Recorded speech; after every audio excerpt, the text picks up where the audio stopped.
Good morning, everyone. Happy New Year. Okay, before the meeting begins, I will allow our interpreter to introduce themselves and provide instructions for interpretation.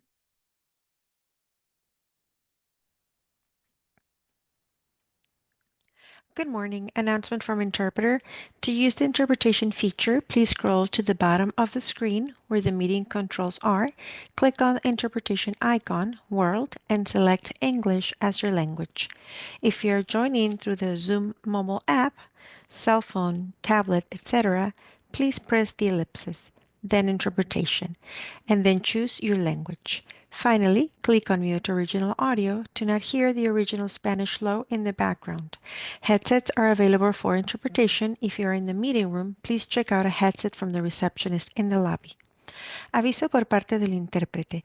Para hacer uso del servicio de interpretación, favor de desplazarse a la parte inferior de la pantalla de Zoom donde aparecen los controles. Haga clic en el icono de interpretación globo terráqueo y seleccione Spanish, español. Si está utilizando la aplicación móvil de Zoom, celular, tableta, etc., presione los puntos suspensivos, luego interpretación y luego el idioma. Si no desea escuchar el audio original en inglés en el fondo, por favor seleccione Mute Original Audio, silenciar audio original. Contamos con auriculares disponibles para el servicio de interpretación. Si se encuentra en la sala de reunión, favor de pedir auriculares con la recepcionista en el vestíbulo. Gracias. Thank you.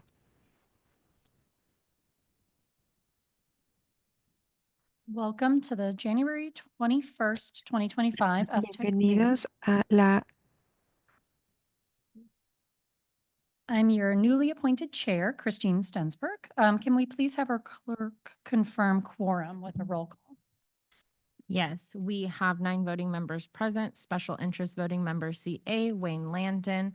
Special interest voting member seat B, Ted Kagan. At-large voting member seat A, absent. At-large voting member seat B, Sharon Beckus. At-large voting member seat C, absent. San Diego Center for the Blind, absent. Travelers Aid Society of San Diego, Marcy Roque. Options for All, absent. On the Go National Program, Maureen Glazer. Jewish Family Services, Christine Stensberg. Fact Seat A, absent. Fact Seat B, absent. MTS Fixed Route, Brian Kilman. MTS Paratransit, Charles Poseblet. NCTD Fixed Route, absent. NCTD Paratransit, Robert Gibo. Thank you. To participate in the meeting, members of the committee may raise their hand and I will call on you by name. Members of the public who are in person can submit a speaker slip to the clerk and to give comment. Online public commenters can use the raise hand on Zoom. With that, let's get started with item 1, which includes public comments, member comments, and a staff I don't think there's a staff update. Oh, there is. Oh, just kidding. Are there any non-agenda public comments? There are no public comments. Okay. Do any members have non-agenda comments?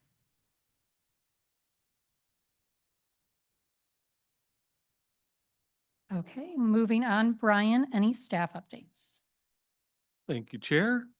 Just a couple. I hope you all got my email about the joint working group on February 13th. I think it's at the library. There'll be more details will be sent out to you. It's a regional plan kind of update on the draft plan that's being, what do you call it, produced? Opened. Appreciate if you can come, it's great. We don't need the quorum. We're not the what do you call it group? The what? The host group, but anyone can come. We appreciate it. I think a bunch of you have been to those events at the library. It's kind of like a working thing with the table set up, and then we'll have discussions, and you'll be able to provide input, and then there'll be feedback presented back to the folks coordinating that meeting. I won't be there, and then I think I also had mentioned to you all that Tim Garrett over there is taking over STAC for the March meeting. He's in my group now, and but we both won't be there during that joint working group in February, so apologies, but Ashley will be around, and Ashley can always help wrangle you guys and get you to your seats and help you out with anything you need at that. So let us know if you have any questions about that. Should be a fun event. Our next meeting in March for the STAC alone might be in our new building. I don't know if you've all heard about that, but we're moving offices. We need to be out of here, I think, by end of February. They're already working on the new building. It's down on Broadway next to the courthouse. It's right next to the courthouse trolley station as well, and then also all the buses. America Plaza is just 2 buildings away. Ton of details will come out on that. They are still working, actually physically building the insides of the offices and where the boardroom will be. The boardroom will be on the ground floor of that new building. So the public can just peek right in through the windows out on the street. So during your STAC meetings, you'll be able to watch cars go by and trolleys go by, and it'll be fun, but it's not, like I said, it's not built out yet. So it'll be TBD on that. We may be virtual if things aren't going well, but we'll know well in the next month or so.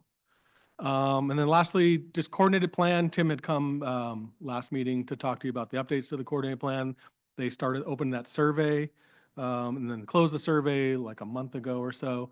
The results from that were amazing. If any of you helped get the word out on that survey or actually took the survey, I know Clyde, I think Sharon, or both of you had taken the survey and had some comments and feedback that they're able to incorporate. They got a ton of responses. They met their marks on how many surveys they needed.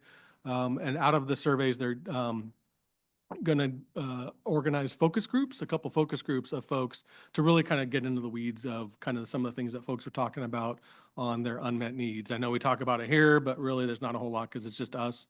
But so this from people, members of the public, hopefully they can really get a lot more information on the unmet needs and what's needed for the region in terms of specialized transportation.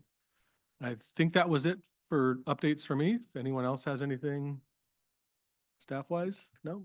Chair, I turn it back to you. Thank you so much. We will continue on to the next item, Hold on. which, oh, yes. I have a question for Brian. Mhm. The meeting that's in February, will that meeting for the future be held at the new location? Because I'm opposed to the library location due to the population getting off in the transit. It's a sketchy neighborhood. I'm not sure if the boardroom will be big enough to do huge meetings like that, because it's like this boardroom, we can't do it in. I don't know if our new boardroom will be big enough.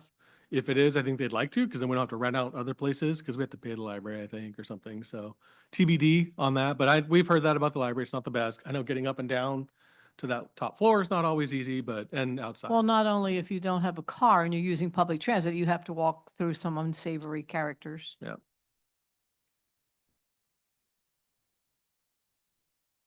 Any other questions? Okay, we'll move on to the consent agenda, which includes the minutes for our November meeting. Are there any public comments on the consent agenda? There are no public comments. Okay, any comments or questions from members? If not, I'll ask for a motion to approve the consent agenda. Ted Kagan makes the motion. Is there a second? Okay, and then we're going to just do raising our hands vote. So everybody approving the minutes and the consent agenda. Okay, anybody not approving?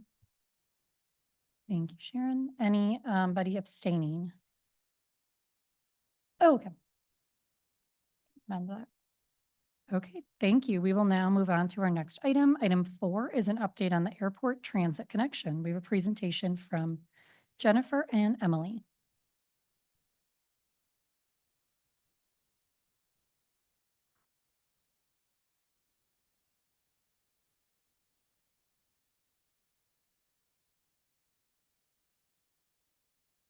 Good morning, and thank you for having us. I'm Jennifer Williamson. I'm the Deputy Director of Mobility Planning here at SANDAG, and I'm joined here by my colleague, Emily Doss, and we are here to give you an update on the airport transit connection. And just so you're aware, we're kind of pinch hitters here. The project manager is out this week, so in the future, if this comes back to you, you'll see Marissa Mangan from our staff. She is the PM, but we can do it. I know it.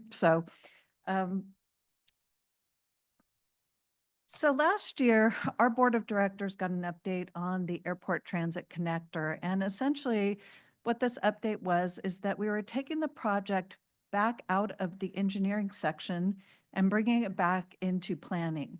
And there were several reasons why we decided to do that. First of all, a lot of the data that had been used to conduct the previous airport study did not include post-pandemic travel experiences. And that's really critical when we're doing an airport transit connector. And then additionally, it had been predicated on the development of what we called our central mobility hub. And some of you may be aware of that was a pursuit that SANDAG was undertaking to develop a very significant transit station downtown.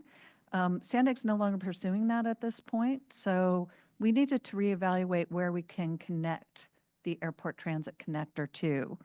So essentially what we're doing right now is we are conducting a travel survey, and Emily's going to give you an update on that. And we're revising some of our assumptions using our post-pandemic model inputs.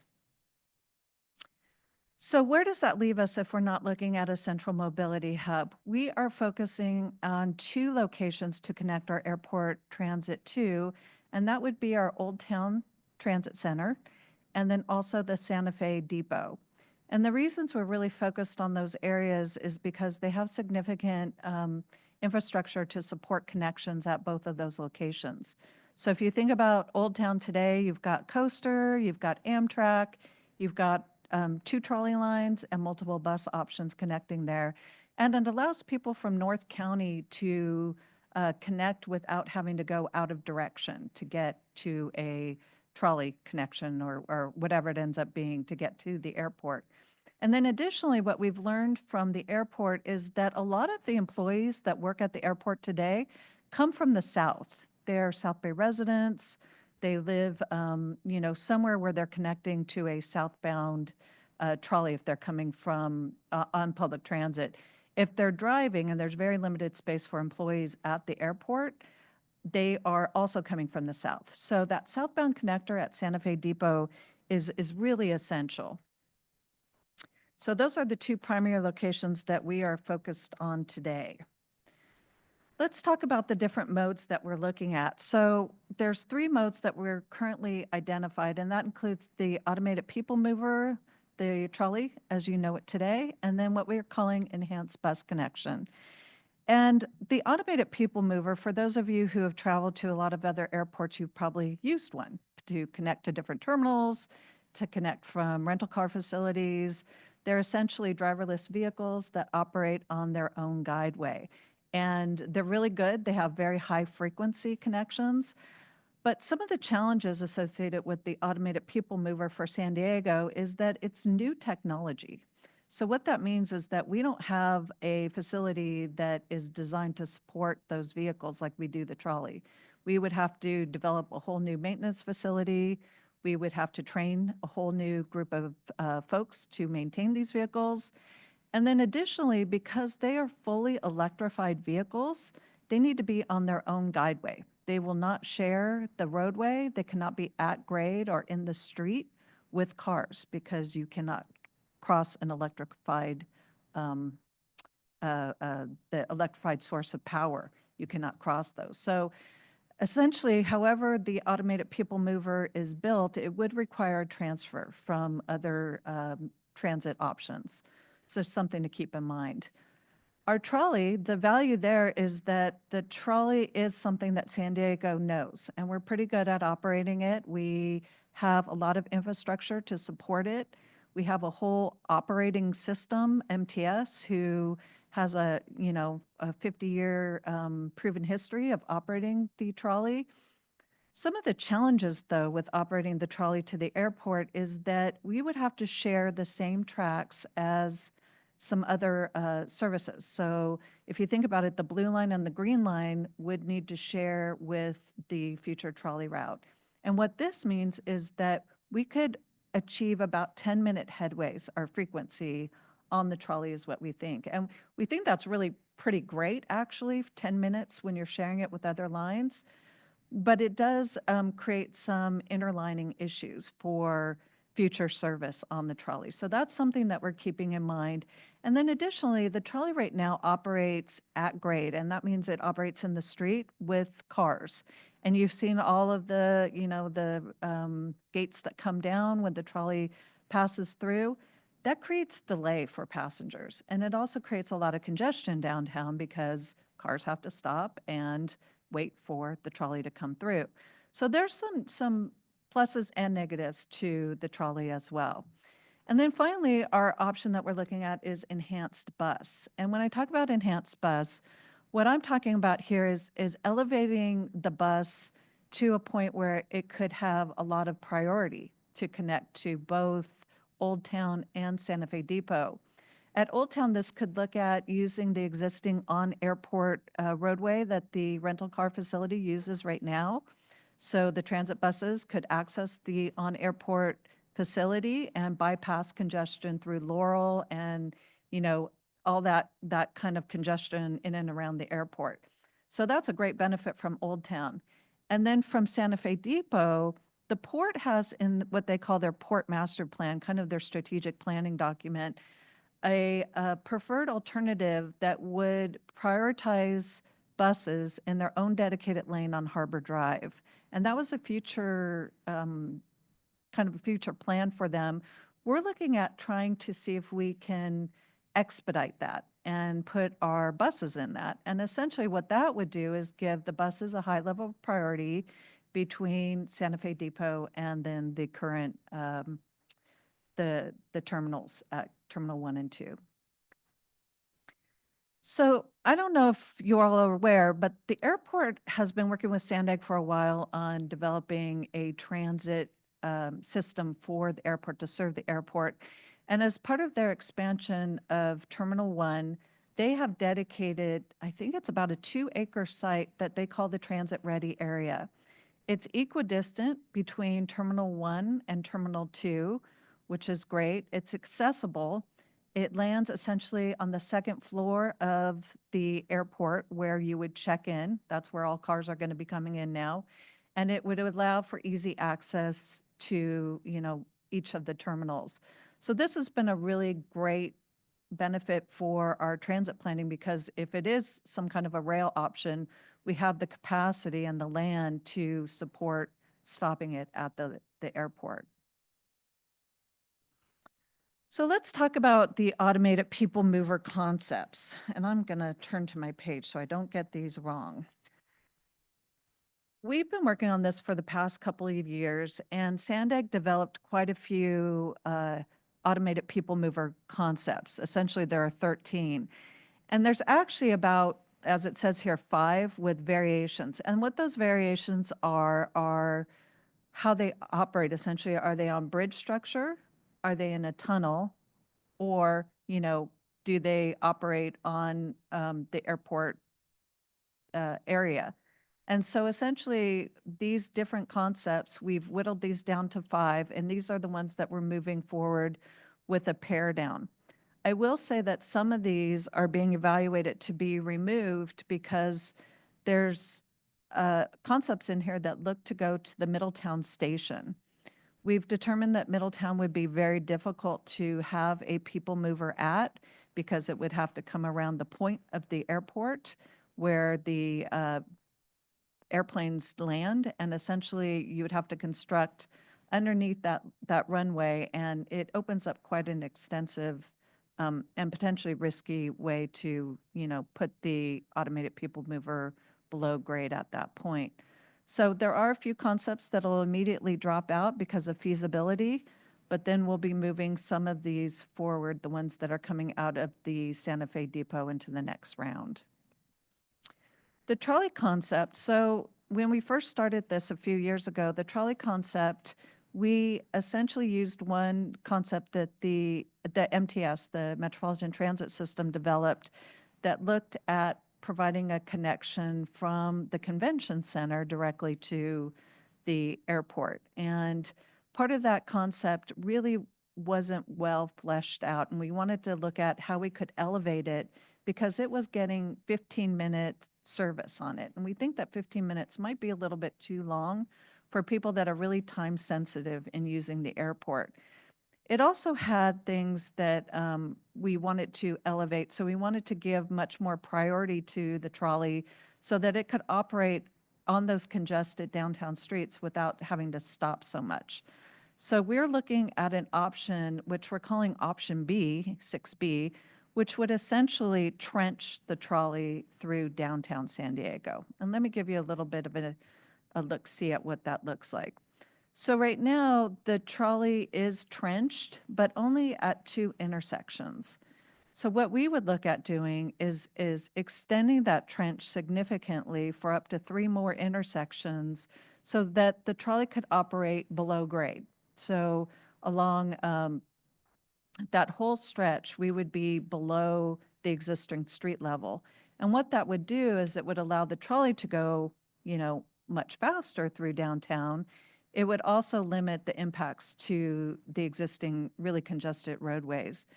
But probably more important than that is that it allows us to get that frequency on the trolley from 15 minutes down to 10 minutes. So every 10 minutes, you could have 6 trolleys an hour coming out of Santa Fe Depot.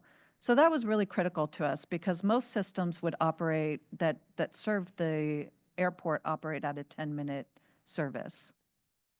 Here's another example of it. And then you can see here from a safety consideration that trenching the trolley would also be substantially easier to allow for easier navigation on the city streets because you wouldn't have to deal with those gates and supporting infrastructure if it were trenched. So we're working with our consultant team right now to develop that trench concept. It's a pretty significant engineering feat, if you will, doable completely. So we're working through that at this time. And here's just another image for you guys. So last but not least is our enhanced bus option.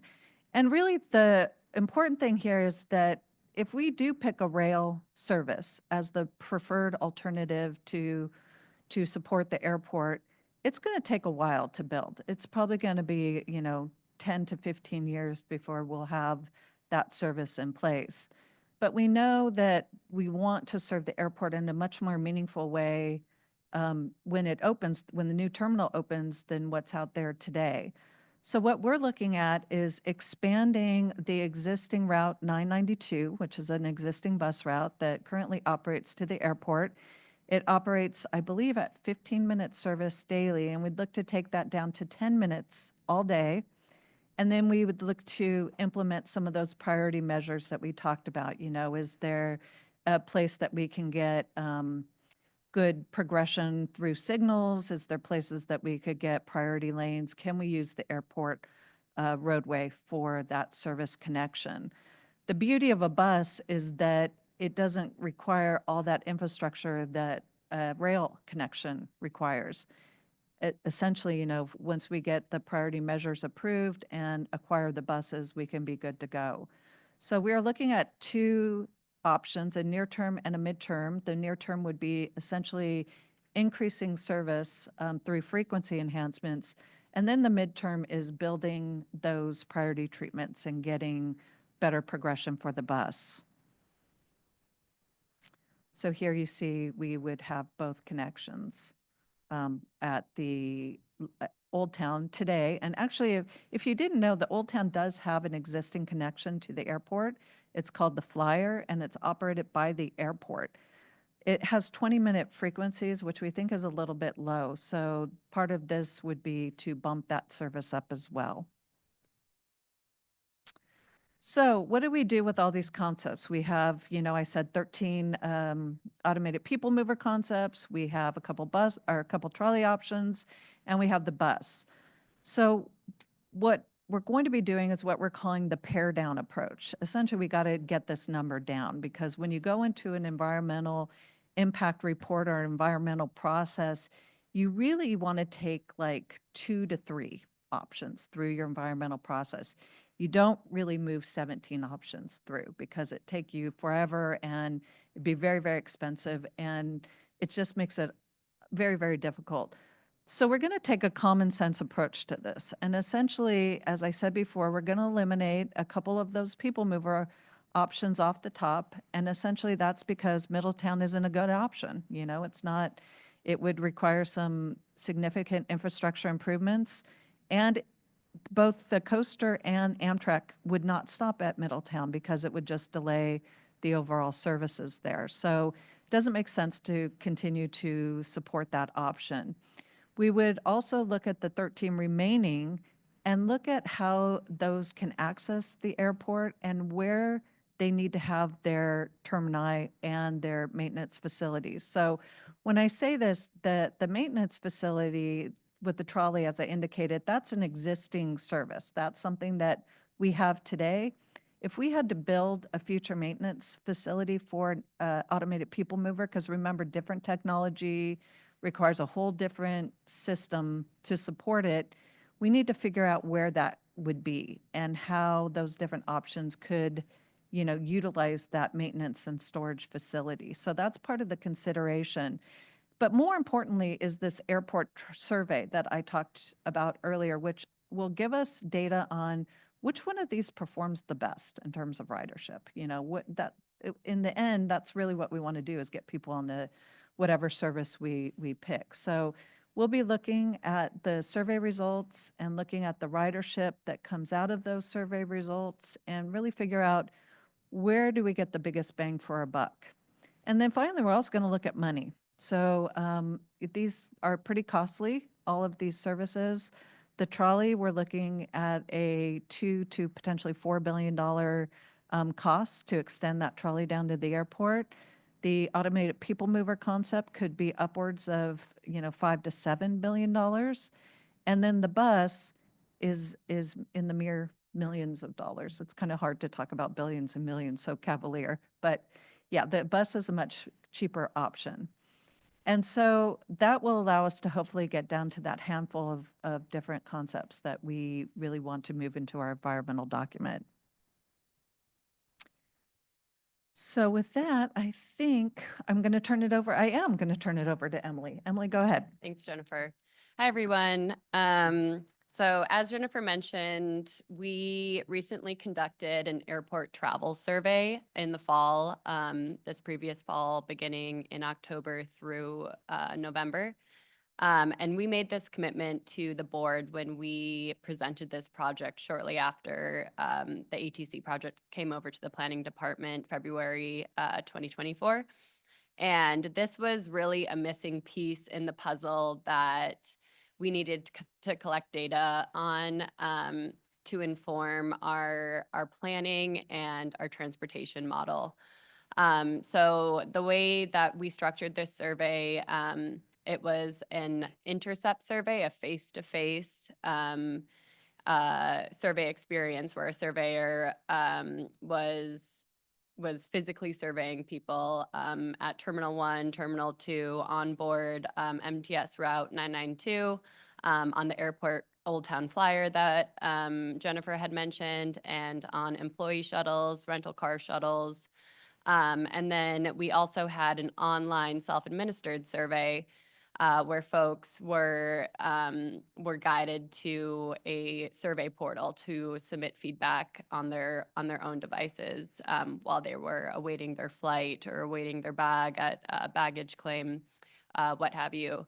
So like I said, once all of this data is cleaned up, which we're working on right now, and the final survey report will be published in the spring, we'll be able to use that data to plug into our transportation model, which will inform that peer down process that Jennifer just mentioned.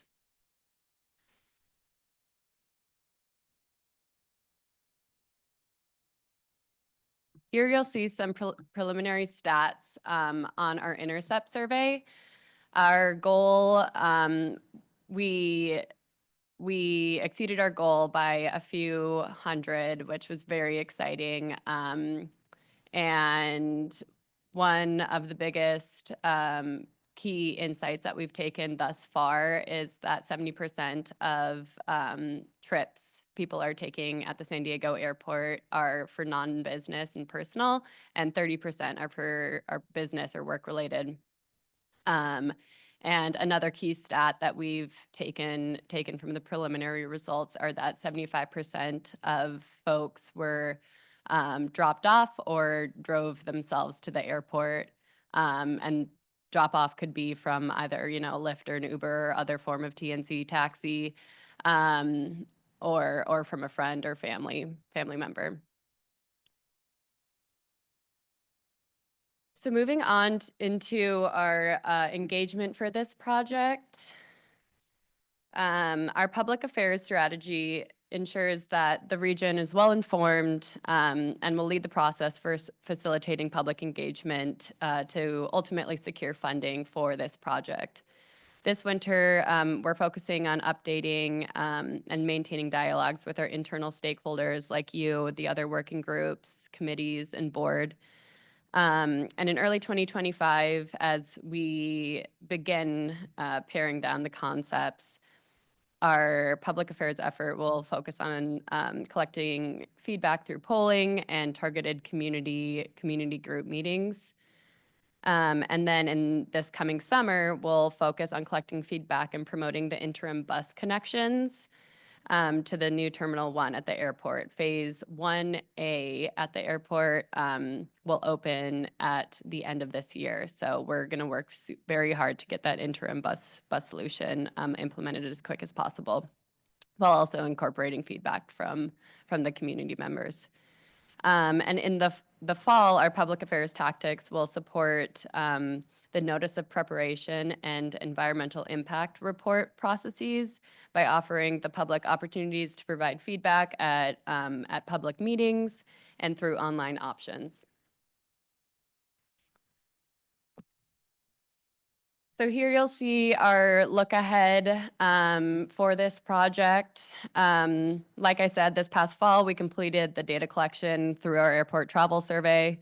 And this spring, we're summarizing the results of that survey and conducting public engagement, which will include stakeholder roundtables. And we'll see that final report that I had mentioned, the final survey report. And then we'll continue on with public engagement throughout the course of the summer as well. And it's important to note that this engagement, we're taking it, we're looking for perspectives from the region-wide perspectives as well as urban core perspectives, because they're just going to be different for this specific project, because the impacts on the downtown core are just different from the region as a whole. And then this fall, we'll determine our approach for the environmental analysis of the preferred rail concepts, and that will be based on board direction. So with that, I will close us out. Thank you for having us today, and we're happy to answer any questions or take any feedback from you all. Thank you. Are there any public comments on this item? There are no public comments. Okay, are there any comments or questions from the members? Please raise your hand. Yes. Hi, thank you for your presentation. My name's Sharon. I've ridden the San Diego Flyer just to experience it a couple of times, and I thought it was quite good. And the reason I prefer the bus transit to the airport is for safety and security. You get on a trolley, and if you're not in the front car and there's a problem on one of the other trolley cars, you're sort of at the mercy of that button that you push. So I really like the bus idea, not just for the dollar savings, but for the security and safety. And we want our tourists and we want our locals to feel safe getting to the airport. I found that to be, for me, very instrumental. And the TNC, I didn't know what that acronym stood for. What is TNC, by the way? In your slide, about 75%. TNC is like a Lyft or Uber. I forget what the acronym stands for, to be honest with you. Oh, Brian, okay. do you- Because I was going to say, was any part of that Transportation. survey asking, have you arrived at the airport using the San Diego Flyer? Was that one of the questions? I believe it's going to be accounted in the final report, as we'll have it broken down by 992 flyer, TNC, dropped off by a friend or family. We call that kiss and ride in transportation planning. So all of the buckets will be broken down once we have that final report published, because these are preliminary results. We haven't, it's too granular at this point. Okay, because I do promote it a lot to even, I live in a senior community and I was promoting it. My friends are going all the time, different places. And I said, try the San Diego Airport flyer. And what I have heard back from is they say, well, hey, we get to the airport, we've come back, we're tired. Now we have to learn how to use something. I said, well, let's go on a journey before that and I'll show you how it works. So the publicity, the introduction to using the San Diego flyer needs to get the word out better. I did see during different holiday seasons a lot of UCSD students in line waiting to use the flyer, and that was fabulous. So I looked forward to seeing that. So, and the survey I wasn't able to complete because I wasn't in town during that, because I would have liked to have completed the survey as well. So I'm for the bus. I'm for the bus for security. I'm on the bus for cost savings, and it's already in place. So there we go.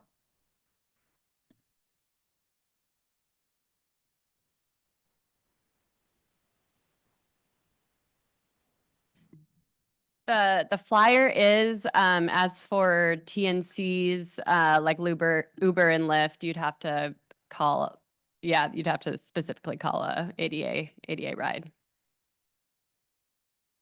Or Ride Fact Now, which is the wave replacement for the Uber and Lyfts, right? Because Uber and Lyfts weren't complying with their paratrans or the ADA portions of theirs. They had the fee, and then Fact won the first cycle, and they just won the second cycle, and will start up again. But until then, and when they don't have funding for that, that's Uber and Lyfts aren't accessible. I And would just be interested in how they're doing now. I tried to get on them last year when I went to DC, and it was hard, and I ended up not even using them. Hard contacting them and hard getting a ride after. So I didn't have good luck anyway. Hopefully it's better this year. And if I could just add, TNC, I do know this, Transportation Network Company, but essentially it is Uber or Lyft. Thank you. It's digital connection.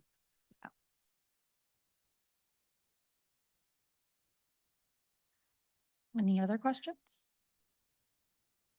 Okay. So maybe defining TNC in your slide would help too. Because there might be others like us that's like, what's TNC? With And not think it's TMZ. Thank you so much, Jennifer and Emily. We're going to move on to the next agenda item. For item number 5, we will hear information on the Flexible Fleets Pilot Grant Program call for projects from Jenny and Emily.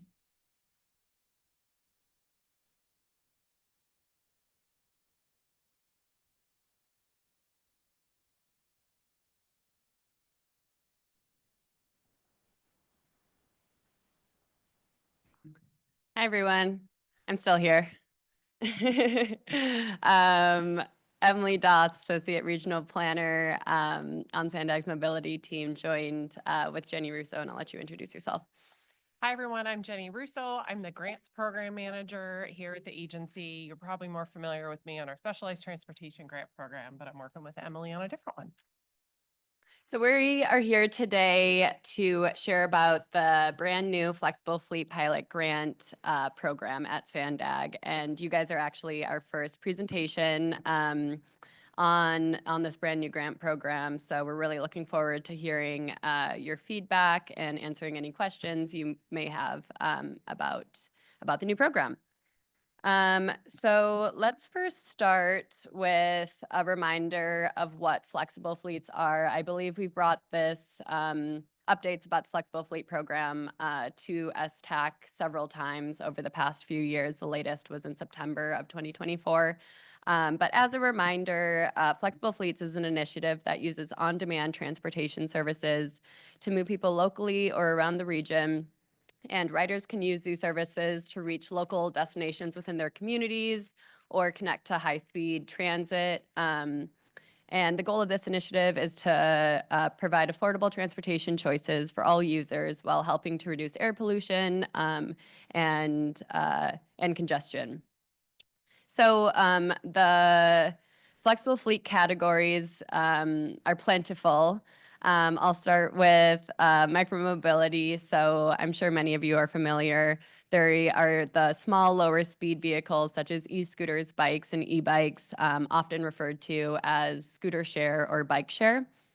Van pool is organized van pool programs like SANDAG's own.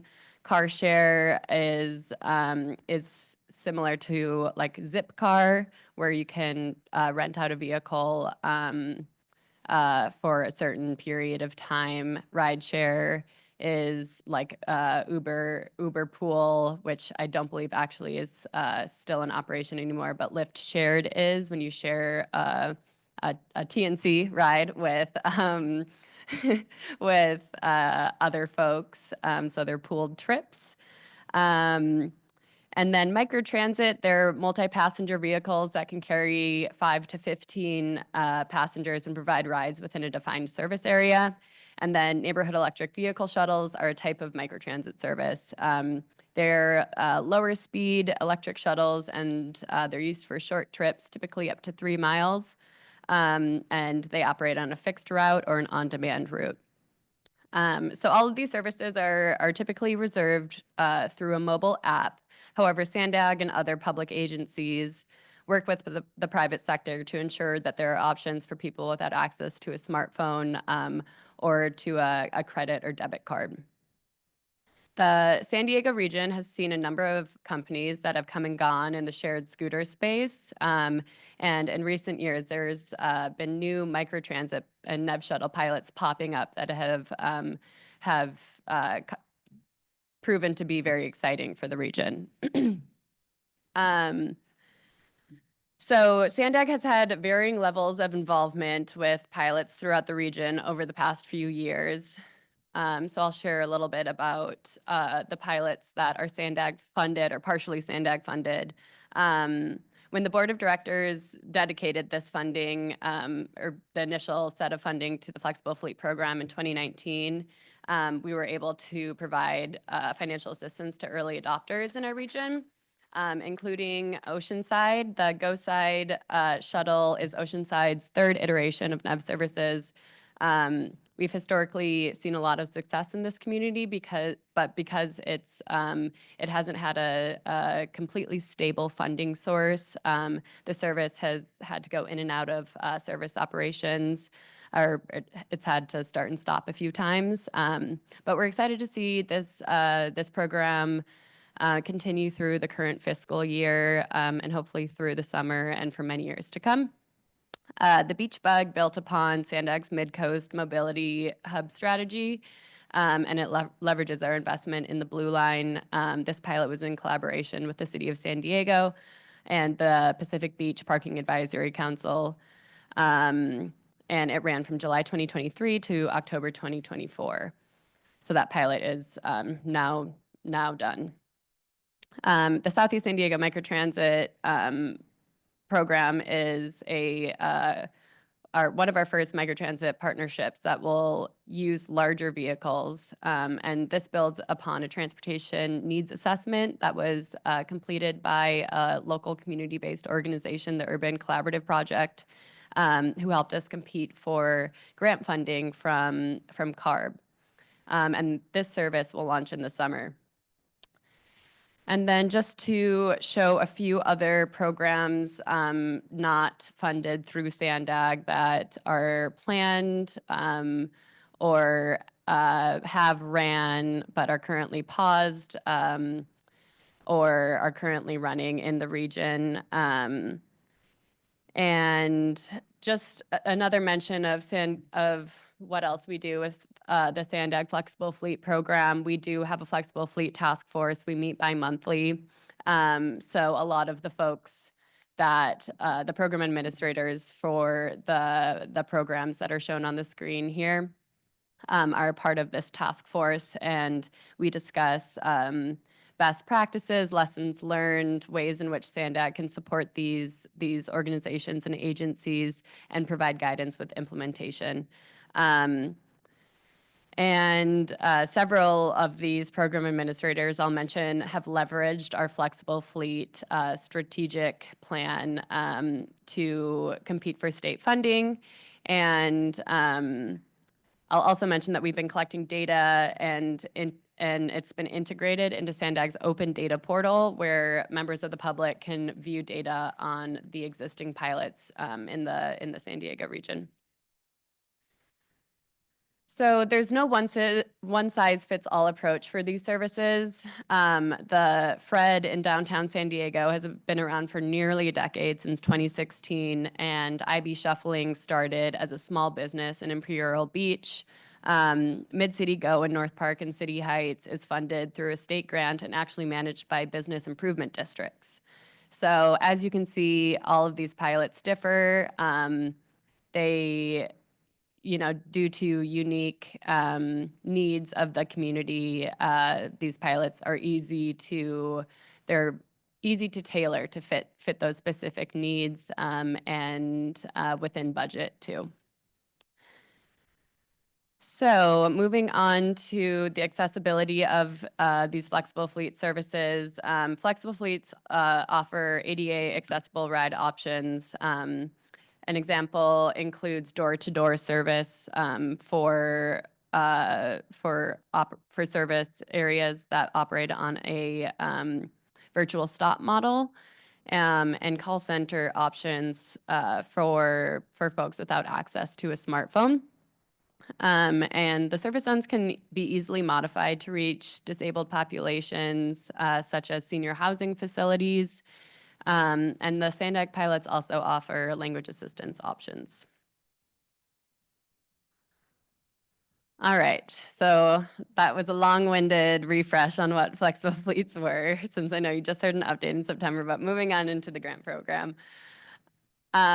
So in May and April of last year, we presented the program to the Mobility Working Group and the Flexible Fleet Task Force, and we asked them what they prioritize in a flexible fleet project. So here on the screen, you can see that we saw common themes around financial sustainability, since there isn't a dedicated funding source to support these projects annually. Integration with transit. We've actually seen in our own SANDAG pilots our highest ridership going to and from transit stations. And we're hoping that these pilots will continue to influence travel behavior and help us meet our greenhouse gas emissions reductions targets throughout the region. So here we see recommendations for how we can evaluate project proposals for the grant program specifically. So we took this feedback from the Joint Transportation Regional Planning and Borders Committee meeting in June 2024, as well as several Flexible Fleet Task Force meetings in the summer of 2024. So we saw from the committees that public engagement and specifically rider engagement was very important, sustainable funding for operations, collaboration with our transit operators, and informed service zone planning. And our Flexible Fleet Task Force, they helped us define the evaluation criteria for the program and provided feedback on the scoring weight of those evaluation criteria, as well as eligibility requirements and the award amount. So our draft program goal is that the Flexible Fleet Pilot Grant Program is intended to fund projects that expand shared mobility, travel choices, enhance transit connections, and reduce greenhouse gas emissions and vehicle miles traveled. The grant program will provide initial funding to seed projects that can serve as models for the region and sustain operations following the expiration of the grant. And now I'll pass it over to Jenny to talk about the specifics.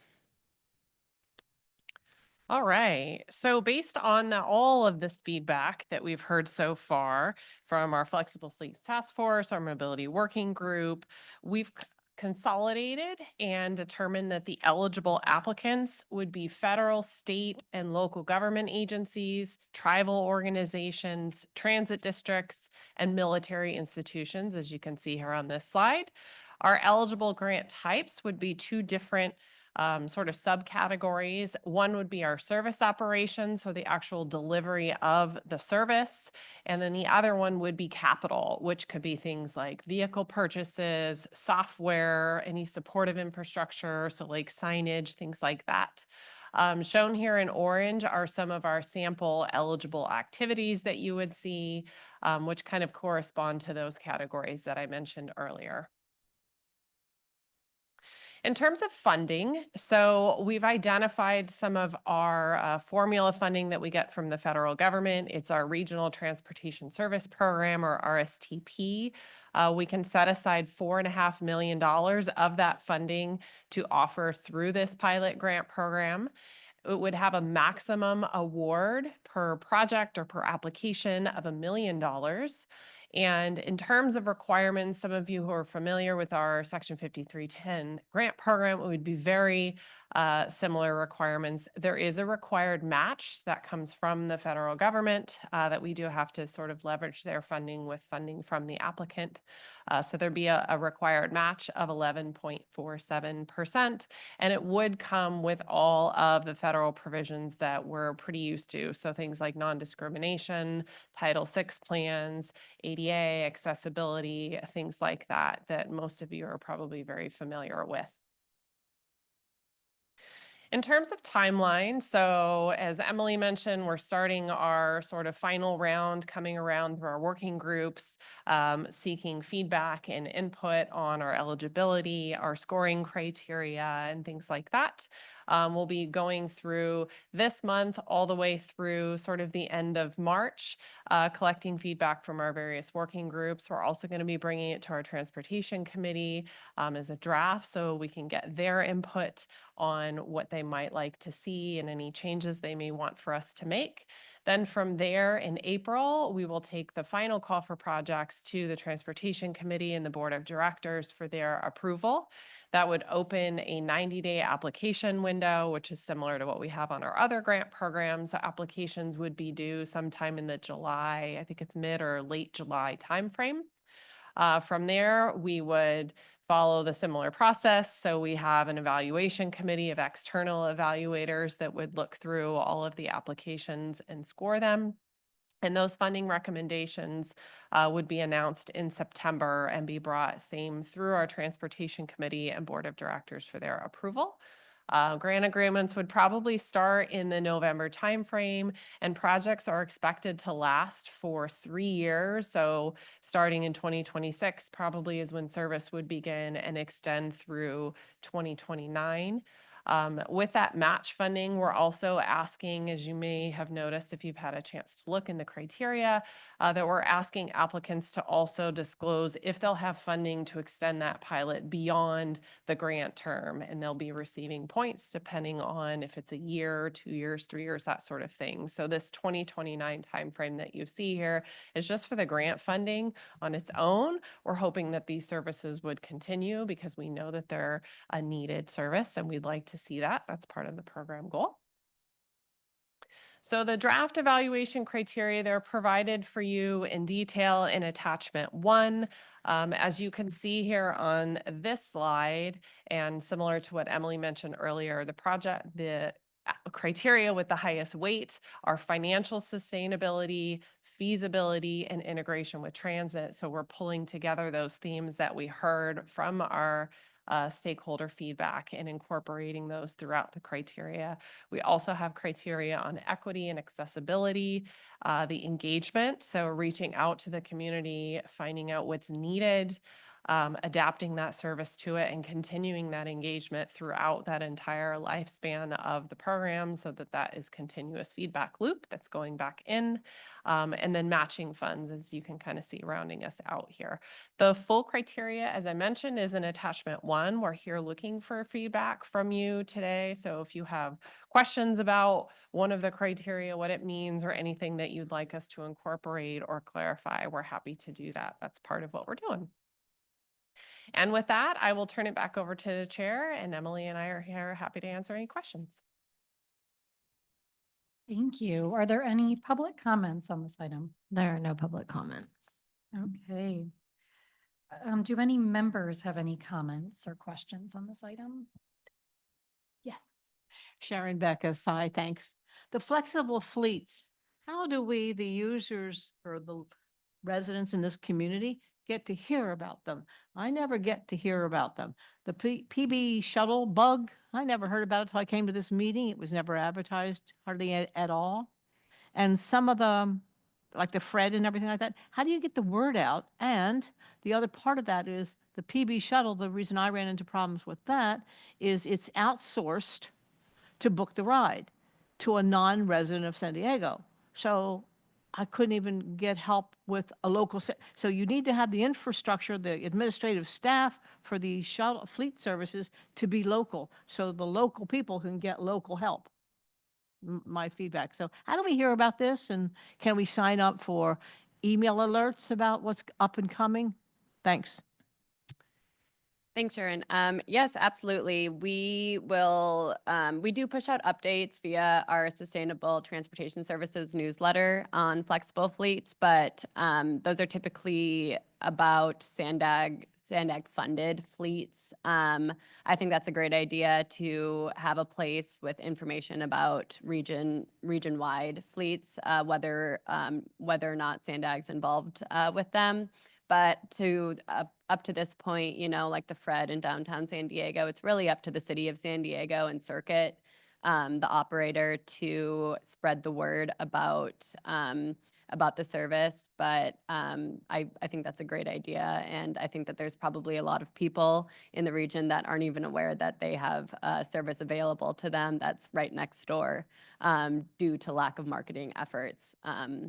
And thank you for the feedback on the call center. We'll definitely note that down.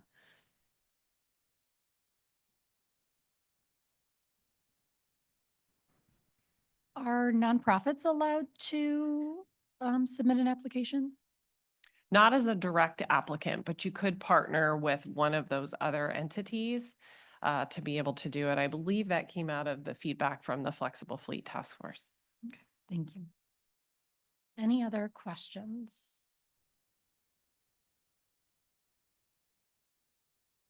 Okay.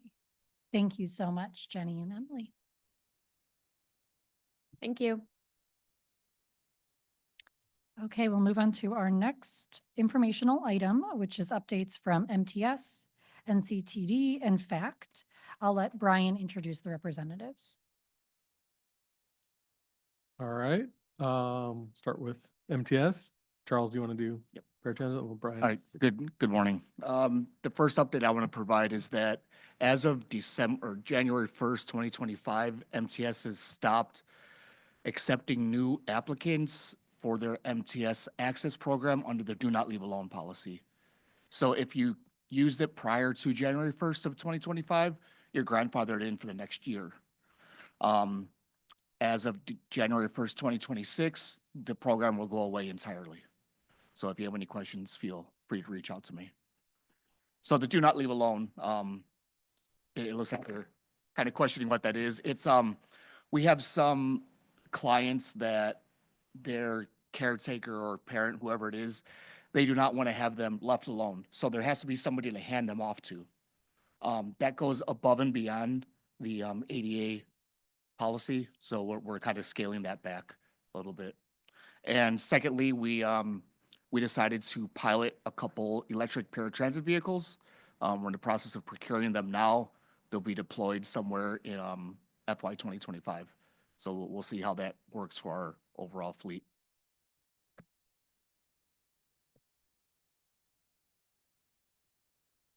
I'm Brian Kelly. I'm the manager of transit communications and technology with MTS. So for our fixed route buses, the only update I have is starting this Sunday is our new service change.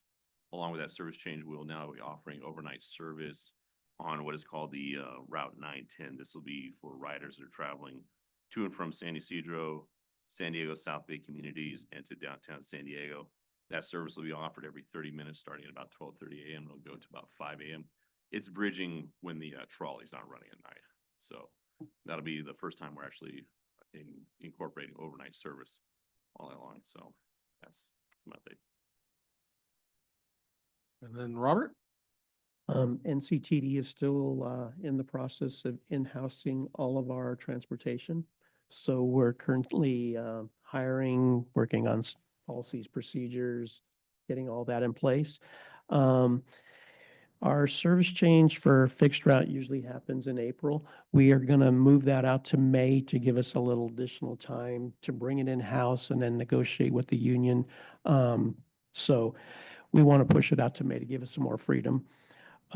We've just purchased 15 new cutaways for our paratransit fleet. That'll just give us a little bit more flexibility for when we do bring it in-house, just service protection. 6 coaster connection vehicles, that order has been placed. They are on their way. So we can replace all of the services, all of the vehicles that we're using for coaster connection. Not that they're old and tired and they need to be replaced. The NCTD Plus Microtransit Project, that 1-year pilot program is coming to an end in April. It looks like we're going to continue to keep moving forward with it, and we're going to move into our next city of Vista starting in April as well. So that hasn't been finalized, but that looks like the direction we're going. And then NCTD is preparing for an FTA triennial audit that is projected to happen in April. So FTA will come in and audit the whole entire paratransit and ADA program. So that's what's happening. Okay. Any public comments on this item?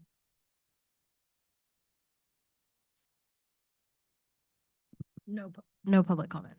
Okay. Any members have any comments or questions? Yes. Hi, Sharon Beckus. Brian, I have a question. I thought I read some rumors somewhere about increase in trolley frequency as well coming up. I believe there's some increases. Yeah, I thought it was pretty cool to have. So I just wanted to say, kudos for doing that. And I guess it's because of unions that you guys can't have the same updates at the same time of the year. Like you're going to do May, you're going to do January. Is there any way to have the update to the schedules, the frequencies and all the schedules coincide? Yeah, service change. Thank you. Oh, We Good. just wanted to push it back another month. to I give get us- that. Because the drivers, until we get the new union negotiation, the new contract for in-sourcing, in-housing, the drivers could be on their current route for like 5-6 months. So we wanted to push it back to minimize the amount of time a driver's on service. If a driver's like on Got you. the 101 in the middle of summer, by the time summer's over, they're ready for a break. No doubt. So it's just, we're looking to just help the drivers so we don't have a lot of tired drivers, and it accommodates a lot of different things. Is there any way for MTS to be on the same schedule as May as well? As a possibility? So they're both timed the same? They've been timed the same before in the past. A couple times it just was that way. The agencies have different operating systems. at Just this point in curious. Time and it has been discussed in the past. We just haven't been able to make it happen at this point in time. I believe at one point in time at NCTD, they had rounded out their schedules, kind of coincide with the Padres season with Yeah, additional that's true. service because they would have to add additional coaster service at that time. That's It true. made it much easier on them, but it didn't coincide with MTS schedules at that time. Well, And also a little birdie told me that the electronic signage is going to be remodeled or redone, or can you share on that? We have a department that's looking at the electronic signage, that's looking at replacing quite a bit of the signage that's out there. At this point in time, yes, what you see out there is old at this point in time, so they are working on that.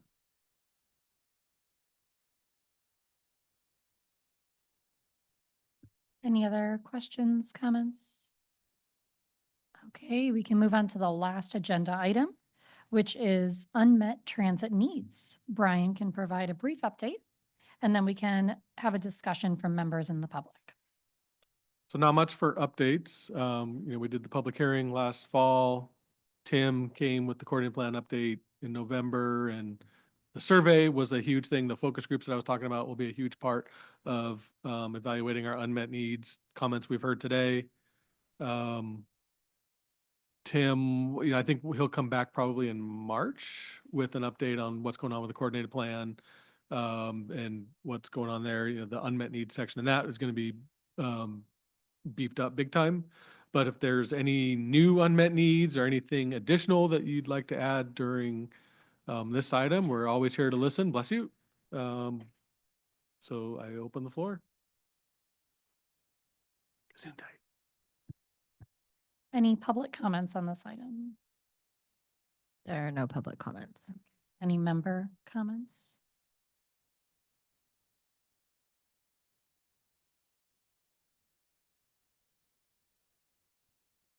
Okay, so seeing none, thank you everybody for attending.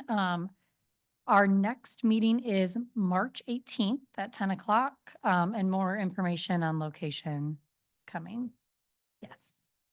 Okay, wonderful. Thank you all.